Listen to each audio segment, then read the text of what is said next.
Shalom Bapak Ibu yang dikasihi Tuhan. Kita akan mendengarkan firman Tuhan renungan pada hari Senin tanggal 20 Mei tahun 2024. Sebelum kita mendengar firman Tuhan, mari kita berdoa. Kasih karunia dan damai sejahtera dari Allah Bapa Tuhan kita dan dari Yesus Kristus menyertai kamu. Amin. Firman Tuhan pada hari ini yang tertulis dalam kitab Bilangan pasal 27 ayat 18. Demikian pembacaan firman Tuhan. Lalu Tuhan berfirman kepada Musa, "Ambillah Yosua bin Nun, seorang yang penuh roh, letakkanlah tanganmu atasnya." Demikian pembacaan firman Tuhan.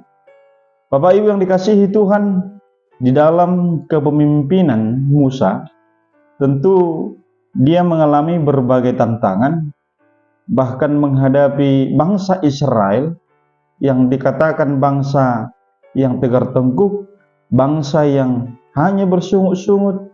Bahkan di dalam kehidupannya mereka sudah mengalami banyak mujizat, tetapi mereka masih ragu-ragu juga di dalam perjalanan ketika mereka keluar dari Mesir menuju tanah Kanaan. Tapi apapun yang dilakukan Musa, dia selalu berusaha yang terbaik.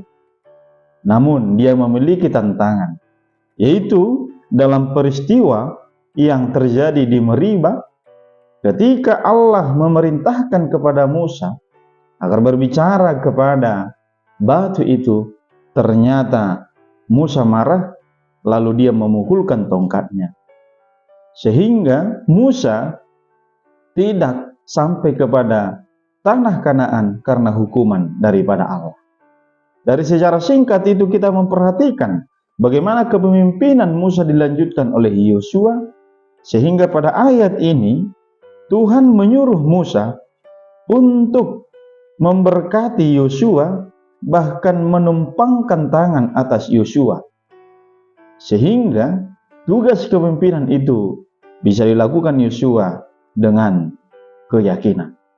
Ada satu pesan ketaatan yang diberikan oleh Musa, yang ditunjukkan oleh Musa kepada Allah. Bagaimana dia tidak melawan ketika Allah memerintahkan meletakkan tangan atas Yosua.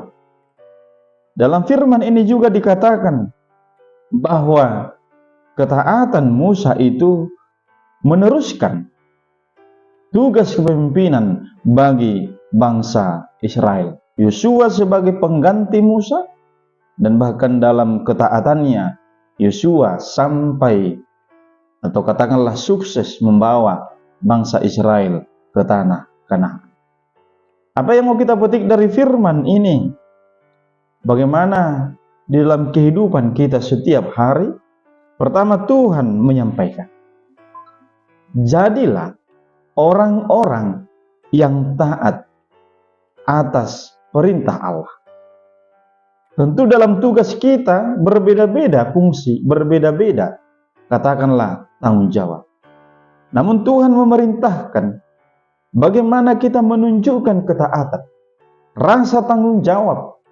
Bahkan di dalam tugas itu, dalam tanggung jawab itu, kita menunjukkan sikap untuk memuliakan Tuhan.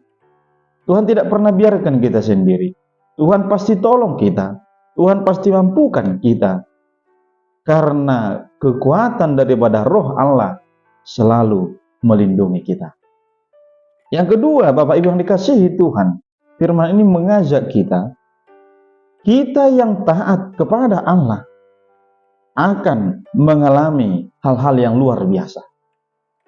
Tentu seandainya Musa tidak taat untuk meletakkan tangan atas Yosua, maka apa yang diperintahkan Allah tidak terjadi. Tetapi Musa dengan tulus ikhlas melakukannya, sehingga kebutuhan atau katakanlah tugas kepemimpinan bagi bangsa Israel itu terus berkelanjutan. Hal ini juga menjadi perenungan bagi kita. Apakah dalam kehidupan kita setiap saat kita bisa mengalami katakanlah keraguan-raguan, bahkan kekhawatiran, bahkan masa-masa sulit. Firman Tuhan meyakinkan kita. Orang yang taat, dia akan mampu melakukan hal-hal yang luar biasa.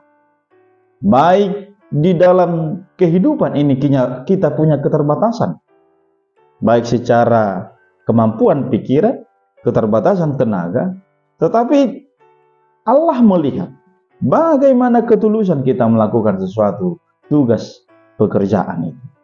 Karena itu semoga Bapak Ibu kita yang dikasihi Tuhan, saya juga semakin dimampukan melakukan hal-hal yang luar biasa karena kepatuhan, ketaatan kita kepada Allah. Tuhan memberkati. Kita berdoa. Terima kasih Bapa di sorga atas firman-Mu yang menguatkan kami menjadi orang-orang yang taat. Terlebih juga di dalam kehidupan kami selalu merasakan pertolongan Tuhan, bahwa Tuhan selalu melengkapi kami dengan kekuatan daripada Roh. Seperti hamba-Mu Musa yang menunjukkan ketaatan untuk melanjutkan kepemimpinan, diteruskan kepada Yosua, hal itu dilakukannya dengan sungguh-sungguh. Berkati sahabat pendengar channel YouTube ini, agar semakin banyak orang yang percaya akan kuasa Tuhan. Berkati juga hamba-Mu dalam pelayanan. Dalam Kristus Yesus kami berdoa. Amin. Shalom Bapak Ibu, Tuhan memberkati kita. Salam dari saya, Pendeta Herianto Bakpahan.